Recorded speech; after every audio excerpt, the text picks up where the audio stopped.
Somebody told me your devotion won't start off as devotion. Devotion starts off as a discipline. Like you do it just because you have to do it. I hate working out.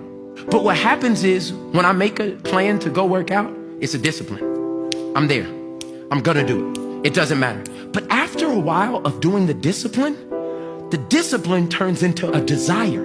And the day you miss, you'd be like, man, I didn't work out today.